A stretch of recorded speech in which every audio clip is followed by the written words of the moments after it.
Hey guys, welcome back to another Patrick and Casey video here where we're talking about the disciple-making parent. Now we know it's been a bunch of weeks since we've seen you guys and you've seen us in a video like this. And life got busy, we had vacations, you guys probably have been busy getting ready for school. But we make a commitment from this video forward that we're going to try to be more consistent, a video every 2 weeks. So we hope that you're looking forward to that. We hope you're still connecting. Maybe you've been reading and you're much farther along than this chapter. But here we are. We're going to be talking about loving your wife and liking your children. Patrick?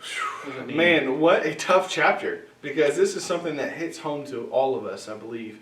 Especially as parents, as fathers, as mothers, all of us can learn a lot from what this chapter has to give. So I want to bring out a nugget specifically first. I'm talking about loving your spouse, loving your wife or loving your husband. So husbands, I kind of want to address you first. Ultimately, in the Bible, we are called to love our wife as Christ loved the church. And that's no easy task. No, that's a sacrificial kind of love that continues, that we have to grow in. It doesn't happen overnight, and it's something that we never truly, I think, achieve. But we're always striving towards that holiness of being able to love our wife. And then on the other end of that, wives, we are to love our husbands as well. And so what does that really look like? Well, it doesn't look like it's a perfect time like the TV shows where, there's no arguments, there's no really discrepancies, there's no issues in the family. It means that we're humble enough to be able to admit when we're wrong. We're able to have these conversations, and if we do get heated and argue or get upset about something, that we can still come to each other and say, look, we love each other, and we're still committed to the other as we had been committed to each other from the very beginning. And then letting our kids know that. That's a big part of this, because ultimately what this chapter a lot talked about was that we are the examples that they see of who a Christian is. And so if we're walking around and we're angry and we're upset constantly and we're never humble enough to admit when we're wrong, and that you're going to basically fall underneath my authority and this is how we're going to lead, then they're going to see a completely different picture than what the Bible paints. And so ultimately this is something that's going to make us have to grow. And so Casey, what is really loving our children and liking them like? So I wonder if you asked your child, hey, maybe if I asked your child, does your mom or your dad love you, and can you tell it? Most likely they would always say, oh yes, my parents love me. But what if I asked the question of but do they like you? I don't know. I don't know if that would be a challenging question. I think about even my own children. Would they say yes? Well, they might say sometimes. But the goal is, of course, we love our children. We sacrifice things for them and provide for them because they're our children. But I think that God would have us to even show them that we like them. We like being around them. We like doing things with them. And that can only come by communicating with them, by doing things with them because they like to do it, maybe not always because we like to do it. And that's, I think, when some of the discipleship, the best discipleship happens.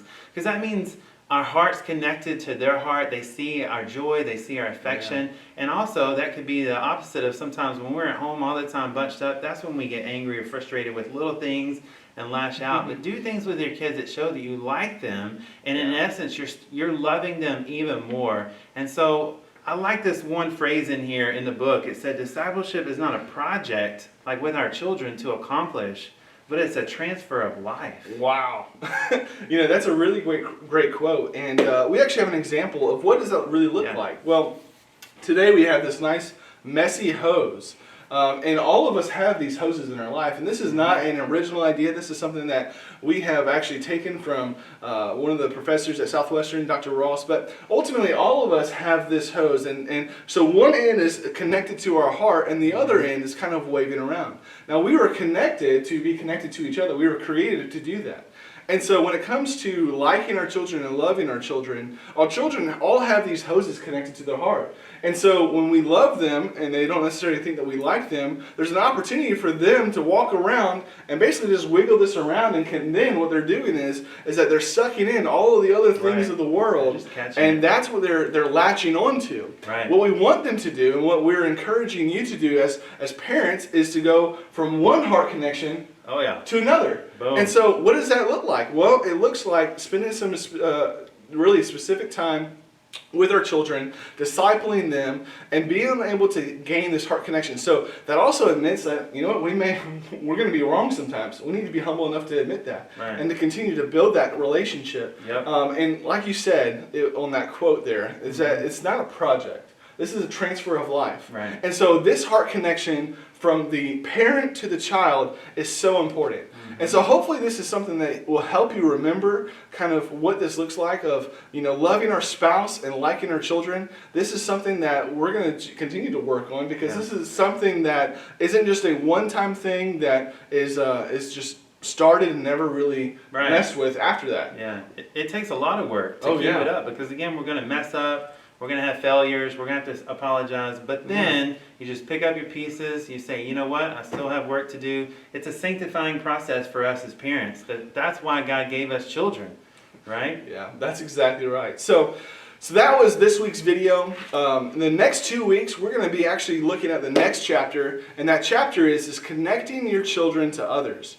And so we're, like Casey said at the very beginning of this video, we got really busy over this summertime and in the last 6 weeks. But going forward, we're going to be every 2 weeks. That's what we're going to be striving to do, so that we're continually to really go through the book and to bring you some practical examples of what we can do as parents to help disciple our students in a more intimate and heart-connecting way.